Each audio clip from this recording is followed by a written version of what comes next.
Students, तो आज हम लोग kinetic theory of gases start करने जा रहे हैं। एनसीईआरटी का चैप्टर नंबर है 13। चैप्टर को समझने से पहले कुछ बेसिक टर्म्स समझेंगे हम लोग, ताकि ये चैप्टर अच्छे से समझ में आ जाए। बेसिक टर्म्स की बात करें तो सबसे पहले पोटेंशियल एनर्जी, फिर हम लोग समझेंगे काइनेटिक एनर्जी क्या है, और फिर टोटल इंटरनल एनर्जी समझेंगे। पोटेंशियल एनर्जी और काइनेटिक एनर्जी के सम को ही टोटल इंटरनल एनर्जी कहते हैं। अब पोटेंशियल एनर्जी क्या होता है? पोजीशन या कॉन्फ़िगरेशन के कारण जो भी एनर्जी होता है सिस्टम का, उसे बोला जाता है पोटेंशियल एनर्जी। और वेलोसिटी या वाइब्रेट कर रहा है कोई ऑब्जेक्ट, मतलब मोशन के कारण जो एनर्जी आता है उसको हम लोग बोलते हैं काइनेटिक एनर्जी। तो पोटेंशियल एनर्जी मॉलिक्यूल्स के पास कैसे आता होगा? जब दो मॉलिक्यूल इनफाइनाइटली सेपरेटेड होंगे, मतलब एट इन्फिनिटी एक दूसरे से बहुत ज़्यादा दूर, तो वो रिलैक्स होते हैं, एक दूसरे से इंटरेक्ट नहीं करते हैं, तो उनकी पोटेंशियल एनर्जी ज़ीरो कही जाती है। पोटेंशियल एनर्जी दो मॉलिक्यूल का ज़ीरो कब होगा? जब दोनों इनफाइनाइटली सेपरेटेड होंगे। जब दोनों पास आने लगेंगे, पास, तब उसका पोटेंशियल एनर्जी कुछ होगा, पॉजिटिव भी हो सकता है और निगेटिव भी। अगर उन दोनों में अट्रैक्शन हो रहा है, अगर वो दोनों अट्रैक्ट हो रहे हैं एक दूसरे की तरफ, तब तो वो निगेटिव होगा। और अगर उन दोनों में रिपल्सन हो रहा है तो पोटेंशियल एनर्जी पॉजिटिव लिखा जाएगा। ऐसा क्यों किया जाएगा? क्योंकि इन्फिनिटी पे हमने ज़ीरो पोटेंशियल एनर्जी लिखा है, कोई उन दोनों में इंटरेक्शन नहीं है। अगर वो दोनों पॉजिटिव हैं तो एक दूसरे को रिपेल करेंगे, और अगर दोनों निगेटिव चार्ज पार्टिकल है तो भी रिपेल करेगा। मतलब रिपल्सन के केस में मुझे उन दोनों को फोर्सफुली लाना पड़ेगा, मुझे एफर्ट लगाना पड़ेगा, राइट? तो मुझे वर्क करना पड़ा इसके ऊपर, तो मैं वर्क करूंगा तो मेरा एनर्जी, मैं अपना एनर्जी लूज करूंगा और ये एनर्जी इसको मिल जाएगा। तो ये एनर्जी गेन कर रहा है, इसलिए इसका बढ़ जाएगा potential energy. At infinity potential energy zero था, तो सर्टेन डिस्टेंस पे पोटेंशियल एनर्जी कुछ पॉजिटिव हो जाएगा, क्योंकि मैंने वर्क किया और वो वर्क इसमें पोटेंशियल एनर्जी के फॉर्म में स्टोर हो जाएगा। लेकिन अगर इन दोनों में अट्रैक्शन हो रहा है, यानी एक प्लस है और दूसरा माइनस है, और इनफाइनाइटली सेपरेटेड है, तो वहाँ पोटेंशियल एनर्जी ज़ीरो है। अब ये पास जब थोड़ा सा लाएंगे तो फिर मुझे एफर्ट लगाने की ज़रूरत नहीं है, ये अपने आप अट्रैक्ट करके आ जाएगा। तो ये अपने आप आ रहा है, यानी सिस्टम काम कर रहा है, इसलिए बेचारे की एनर्जी ख़त्म होगी। ये जो काम करता है उसका एनर्जी लॉस होता है, तो इसका एनर्जी लॉस होगा। और जैसे ही इसका एनर्जी कम होगा, इन्फिनिटी पे ज़ीरो था, तो ज़ीरो से कम क्या होता है? निगेटिव। तो जब भी अट्रैक्शन फोर्स लगेगा दो मॉलिक्यूल के बीच, तो उस फोर्स में जब वो मूव करेंगे तो उनकी पोटेंशियल एनर्जी निगेटिव में इंक्रीज करेगी, मतलब -5, -7, -10 ऐसे होने लगेगा। ठीक है? तो अब सबसे पहले आप बताइए कि पोटेंशियल एनर्जी सॉलिड का एकदम कम क्यों है? क्योंकि सॉलिड के मॉलिक्यूल एकदम पास होते हैं, बहुत क्लोज होते हैं, तो उनमें बहुत ज़्यादा अट्रैक्शन होता है, उनके मॉलिक्यूल के बीच बहुत ज़्यादा अट्रैक्शन होता है, वो एक दूसरे से सेपरेट नहीं होना चाहते हैं। जब वो इन्फिनिटी पे थे तब ज़ीरो था, तो जब वो सर्टेन डिस्टेंस पे हैं, सॉलिड में फिक्स डिस्टेंस पे है, और एक मॉलिक्यूल दूसरे को अट्रैक्ट किए हुए रहता है, इंटरमॉलिक्यूलर फोर्स बोलते हैं उसको, तो अट्रैक्शन में निगेटिव होता है, तो निगेटिव इसलिए लेस लिखा हुआ है। लिक्विड के मॉलिक्यूल कम इंटरैक्ट करते हैं, एक दूसरे पे कम फोर्स लगाते हैं, कम अट्रैक्शन होता है इनमें, इंटरमॉलिक्यूलर फोर्सेस कम होते हैं, इसलिए इसका थोड़ा सा ज़्यादा पोटेंशियल एनर्जी है। उल्टा क्यों बोल रहे हैं सर? जिसमें ज़्यादा फोर्स लग रहा है उसमें तो आप बोल रहे हैं कि कम पोटेंशियल एनर्जी है, और जिसमें इंटरेक्शन कम हो रहा है उसमें ज़्यादा पोटेंशियल एनर्जी बोल रहे हैं। उल्टा क्यों बोल रहे हैं? क्योंकि देखिए, आइडियल गैस के मॉलिक्यूल में कुछ इंटरेक्शन नहीं होता है, आइडियल गैस के मॉलिक्यूल एक दूसरे पर फोर्स नहीं लगाते हैं, तो ऐसा लगता है जैसे वो एक दूसरे से इनफाइनाइटली सेपरेटेड है, इंटरेक्ट करते ही नहीं है वो। तो आइडियल गैस के लिए मैं ज़ीरो लिखूंगा, आइडियल गैस का पोटेंशियल एनर्जी क्या लिखूंगा? ज़ीरो। अब जो रियल गैस है वो थोड़ा इंटरेक्ट करता है एक मॉलिक्यूल दूसरे मॉलिक्यूल से, तो अट्रैक्शन होने पे ज़ीरो से कम होना है ना, तो ज़ीरो से कम निगेटिव हो गया। अब गैस से लिक्विड के मॉलिक्यूल और पास होते हैं, और इनमें अट्रैक्शन फोर्स लगता है, तो इससे भी कम होना है, तो कम मतलब निगेटिव में बढ़ रहा है ये, निगेटिव। सॉलिड के मॉलिक्यूल में सबसे ज़्यादा अट्रैक्शन होता है, सबसे ज़्यादा, तो इसमें सबसे माइनस में पोटेंशियल एनर्जी होगा। जहाँ अट्रैक्शन होता है वहाँ पोटेंशियल एनर्जी निगेटिव होता है, क्योंकि सिस्टम अपने आप अट्रैक्ट होके आया है, यानी सिस्टम ने काम किया है। तो सॉलिड की पोटेंशियल एनर्जी सबसे कम होगी, लिक्विड की उससे ज़्यादा, और रियल गैस की उससे ज़्यादा, और आइडियल गैस का तो ज़ीरो पोटेंशियल एनर्जी होगा, क्योंकि मॉलिक्यूल ऐसा लगेगा जैसे एक दूसरे से कोई इंटरेक्शन कर ही नहीं रहा है, इनफाइनाइटली सेपरेटेड जैसा है। क्लियर बात। फॉर टेम्परेचर कांस्टेंट, अगर कांस्टेंट टेम्परेचर है तीनों का, सॉलिड लिक्विड एंड गैसेस, तीनों का टेम्परेचर है कांस्टेंट, तब आपको बताना है कि काइनेटिक एनर्जी इन तीनों में किसका ज़्यादा होगा, पोटेंशियल एनर्जी किसका ज़्यादा होगा तीनों में, और टोटल एनर्जी किसका ज़्यादा होगा। तो सेम टेम्परेचर है और टेम्परेचर का डेफिनेशन ही है काइनेटिक एनर्जी पर मॉलिक्यूल। सेम टेम्परेचर यानी पर मॉलिक्यूल सेम एनर्जी है काइनेटिक एनर्जी तीनों में। तो काइनेटिक एनर्जी सेम है, सॉलिड रहे चाहे लिक्विड रहे चाहे गैस रहे, सबका मॉलिक्यूल उतना ही वाइब्रेट कर रहा होगा, उतना ही स्पीड होगा उस मॉलिक्यूल में, तभी उसका टेम्परेचर सेम है, इक्वल है। क्लियर। पोटेंशियल एनर्जी तो मुझे पता ही है कि सॉलिड का पोटेंशियल एनर्जी निगेटिव में होता है, तो सॉलिड का देखिए निगेटिव होगा, और जो आइडियल गैस है उसका होगा ही नहीं, क्योंकि मॉलिक्यूल एक दूसरे पे फोर्स ही नहीं लगाएंगे। तो पोटेंशियल एनर्जी जीरो है आइडियल गैस का, और सबसे कम है सॉलिड का नेगेटिव। तो टोटल एनर्जी की बात करें तो पोटेंशियल एनर्जी में काइनेटिक ऐड ही तो करते हैं टोटल एनर्जी के लिए।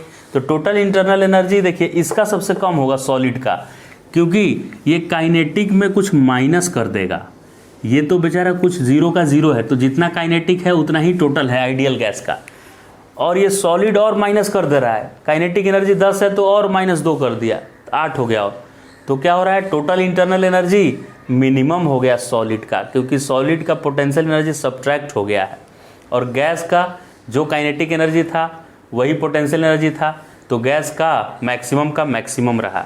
तो टोटल इंटरनल एनर्जी गैसेस के लिए मैक्सिमम होते हैं और सॉलिड के लिए मिनिमम होता है। ठीक है, अगर सेम टेम्परेचर पे गैस एंड सॉलिड दोनों है तो। ओके, ये तो क्लियर हो गया। सेकेंड, थर्ड पे चर्चा करते हैं, कंप्रेस्ड वर्सेस रेयर्ड गैस। एक गैस है जिसको बहुत ज़्यादा वॉल्यूम में रखे हुए हैं, पूरा फैला हुआ है एकदम, मॉलिक्यूल मस्त है, एक दूसरे से कोई इंटरेक्शन नहीं हो रहा है मॉलिक्यूल का। और दूसरा एक ऐसा कंटेनर है कॉम्पैक्ट फॉर्म में, मतलब छोटा सा डब्बा है, एकदम 1/2 लीटर का डब्बा है, और उसमें मॉलिक्यूल भर दिए हैं आप, बहुत ज़्यादा मॉलिक्यूल 10 kg भर दिए हैं छोटा सा डब्बा में। तो मॉलिक्यूल बेचारा मजबूरन एकदम पास में आ जाएगा, तो थोड़ा सा उसमें इंटरेक्शन होने लगेगा। क्लोज आने पे क्या होता है, अट्रैक्शन होने लगता है दो मॉलिक्यूल में। तो अगर काफ़ी स्पेस मिला हुआ है तो गैसेस मॉलिक्यूल रैंडमली मूव करेंगे, इंटरेक्ट नहीं करेंगे, लेकिन कम जगह उनका करेंगे आप, वॉल्यूम कम करेंगे, यानी उनको आप कर देंगे कंप्रेस्ड, तो मॉलिक्यूल पास आने लगेगा, और दो मॉलिक्यूल पास आता है तो उनमें अट्रैक्शन हो जाता है। अब एक हद से ज़्यादा बहुत पास आ जाने पर रिपल्सन भी चालू हो जाएगा। लेकिन इन जनरल पहले गैस जो रैंडम आइडियल गैस का सिचुएशन है कि रैंडमली मूव करना, कोई इंट्रैक्शन नहीं होना, तो उससे थोड़ा क्लोज आप लाएंगे तो मॉलिक्यूल क्लोज आने पे अट्रैक्ट करना स्टार्ट कर देता है, राइट। अब बहुत ज़्यादा क्लोज लाने वाला सिचुएशन यहाँ नहीं है, वो तो सॉलिड से सॉलिड हो जाएगा, तब और ज़्यादा क्लोज लाएंगे तब रिपल्सन करेगा। ये तो गैस के लिए सिर्फ हम लोग पढ़ रहे हैं, ओनली फॉर गैस। अभी तो लिक्विड भी नहीं बना है और लिक्विड से सॉलिड भी नहीं बना है, तो उतना पास अभी तक मॉलिक्यूल नहीं आया है कि रिपल्सन करने लगे। तो स्टार्टिंग में आइडियल गैस के मॉलिक्यूल को पास लाते हैं तो वो अट्रैक्ट करना शुरू कर देता है, और जहां अट्रैक्शन वहां पोटेंशियल एनर्जी निगेटिव, जहां अट्रैक्शन वहां पोटेंशियल एनर्जी निगेटिव। तो कंप्रेस्ड करते ही जो कंप्रेस हुआ तो काइनेटिक एनर्जी अगर टेम्परेचर सेम है तो चाहे कंप्रेस्ड है चाहे रेयर्ड है, सेम काइनेटिक एनर्जी होगा।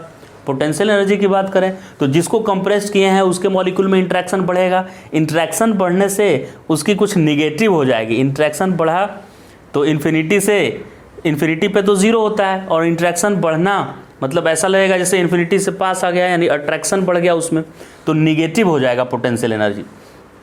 पोटेंशियल एनर्जी कंप्रेस्ड का कम हो गया, जब आइडियल गैस था फ्री था पूरा तो ज़्यादा था, जीरो था उसका, और जब इंट्रैक्शन बढ़ा कंप्रेस्ड करने से मॉलिक्यूल पास आए तो उसका निगेटिव हो गया। तो निगेटिव, जीरो से निगेटिव होना माने कम होना, तो पोटेंशियल एनर्जी कम हो गया। अच्छा, पोटेंशियल एनर्जी कम हो गया, ठीक है, तो टोटल भी बना दीजिए। टोटल का क्या होगा, उसका इंटरनल एनर्जी। काइनेटिक तो सेम था और कंप्रेस्ड का पोटेंशियल हो गया निगेटिव, तो उसमें से कुछ माइनस हो जाएगा, यानी कंप्रेस्ड का टोटल एनर्जी कम हो जाएगा, कम। मान लेते हैं कि काइनेटिक एनर्जी रेयर्ड या कंप्रेस्ड, यानी रिलैक्स्ड या कंप्रेस्ड दोनों का 10 है, काइनेटिक एनर्जी 10 मैंने माना। तो जो रेयर्ड है उसका तो पोटेंशियल एनर्जी 0 है, तो वो कुछ सब्ट्रैक्ट होगा ही नहीं, तो उसका टोटल एनर्जी भी रेयर्ड का 10 ही रहा।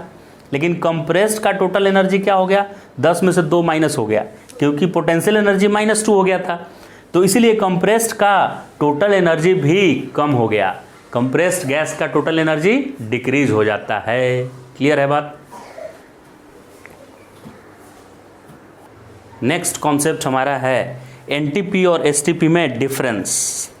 क्या है डिफरेंस भाई? दोनों में एकदम सिमिलैरिटी है, सब खाली टेम्परेचर का डिफरेंस है। इसमें लेता है ये मेल्टिंग पॉइंट ऑफ आइस और ये लेता है ट्रिपल पॉइंट ऑफ वाटर, यही सिर्फ डिफरेंस है।